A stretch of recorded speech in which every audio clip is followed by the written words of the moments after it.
So I officially watched the Da Vinci Code. Yep. I spent years avoiding watching this movie. I mean a long time. Firstly, because as a younger lad, I wasn't even allowed to watch this film. I grew up in a conservative Christian home and they said no. Secondly, because it never really interested me too much. Everyone kept comparing this thing to National Treasure, which I love so much and just didn't want to have tainted for me. And I also remember being approached by people saying that this somehow revolutionized their thoughts on God, and that there's absolutely no way he could exist because of this movie or the book. Which, I mean, regardless on your opinion of religion or whatever, this movie doesn't do anything that would cause that kind of reaction. Let's start with the obvious thing here and get this out of the way. There will be some spoilers in this video.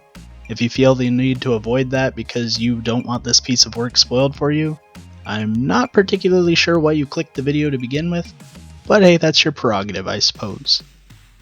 Okay, now that that is out of the way, let's talk Hanks. Yeah, Tom Hanks. I'm gonna come out with maybe a controversial statement here, that this is his worst work, and he didn't do anything in this role. You could have put any person in Hollywood in this role, and I wouldn't have cared. I don't think that this is his fault. He's a master of the trade and deserving of all the praise that he receives, but not this role. Do I think that he did his part well? Yeah, of course I do. It's Tom Hanks.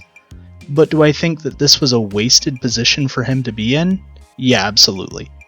You see, our main character here, Robert Langdon, aka the worst cryptologist to ever crypt, is one of the worst written protagonists of all time. I want to state that I haven't read the book, and I never will.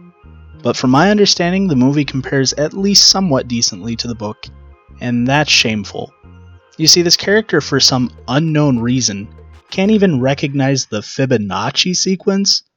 What? The basics of cryptology is in encryption, and of those basics include secret keys. I'm going to go out on a limb and say that you should have a good understanding of mathematic principles, and that the one literally called the golden ratio is probably important. This happens within our first encounter with this Robert guy. He spouts some nonsense about how he understands the origin of a pentagram, and that that's somehow more relevant in his mind than the thing about numbers. Okay, so now that we've established that this plotline is going to pull shit out of its ass, let's talk about Crypto Bob and his character flaw. You can't see it, but I put quotes around that. For some reason, this guy is claustrophobic. I love putting genuine fears in film, and I also love when a character has a way of rooting themselves into the real world, but only when it serves a point. Batman, he's afraid of bats, and says, hey, let's take that fear, overcome it, and use it. You know what they do with Robert's fear here? Not a damn thing. This is one of the worst parts about this movie, because many a time you feel like it's going to be relevant in some way. Nope. It's only relevant when they have to fill in some void of conversation that we even begin to find out why he's claustrophobic. It makes me so mad because it didn't need to be written. This guy's already an emotionless, uninspired exposition tool.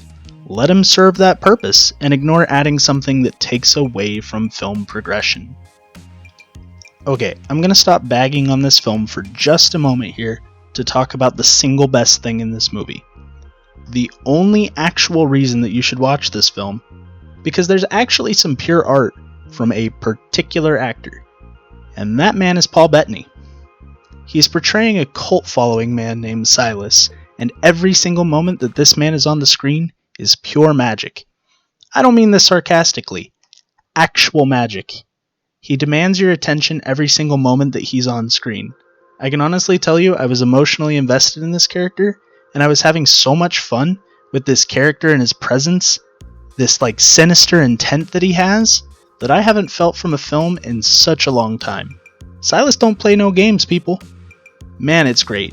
But then we get back to the problem of the film, and there's no real reason for any character to exist in the movie at all. Like, actually. Silas's scenes are really cool and so well executed, but when you think about it, he is only there for dramatic appeal. Tom Hanks, he's only there for exposition. The main actress, Audrey Tautou, I think that's how you say that, is there for something, I guess. I really still have no clue what it is. And then we get to the main man, Sir Ian McKellen. Yeah, he's here too. You want to know what he does? He's here to make you believe that the BS that this movie is shoving down your throat makes sense. That's it. This is the worst sin of the film, and that the movie speaks down to the audience. I'll try to compare this to National Treasure here because so many people want to. National Treasure steps in with a concept. That concept is clues to treasure are known to exist in our world. I think we can all agree on that. The film has now established common ground. Okay, next one. America's forefathers were hiding secrets from the British. Oh, okay, I think we're all following. Ciphers exist and can be hidden in plain sight. Okay, again, following. And that the Declaration of Independence, a well-known to exist document, may have a hidden cipher on the back. Note that I said may. This is completely plausible. We can all get behind this concept, and then we get to have fun with the now what happens if it does have a treasure map on the back of it part. Now, let's look at the quote-unquote code this monstrosity wants you to follow. We are looking for God's proof of existence on Earth. Okay, I'm following. Da Vinci made a painting of the Last Supper, and this happened roughly 1500 years after Jesus. Whether or not you believe he existed, this is what the movie expects you to respect. Okay? So, painting is somehow in correlation to the Holy Grail. Maybe following? There is no cup in the middle of the painting. Alright, sure. There's a woman to the right of Jesus. Okay.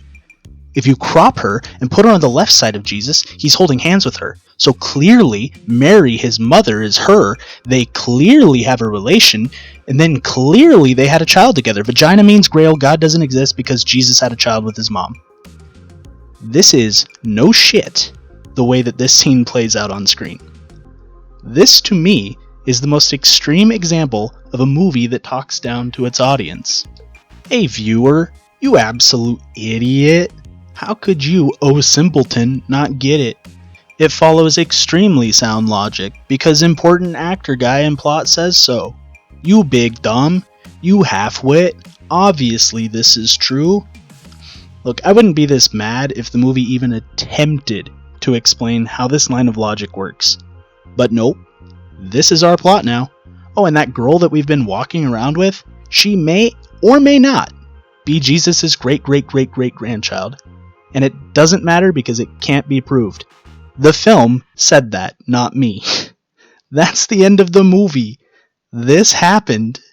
Why did we allow this to happen? Why did we write this garbage movie? Why? It is such absolute dog water. I mean, there are other movies that I think are worse than this. There's also this random scene where, like, her grandfather, the main girl's grandfather, is having sex with some random girl. Again, I don't really follow that one either. As I said, Paul Bettany delivers such a compelling performance, and his scenes are completely worth seeing this movie alone. The side characters overall are actually pretty fun, and cinematically, I think that this is kinda well done. Minus this chase scene, what the actual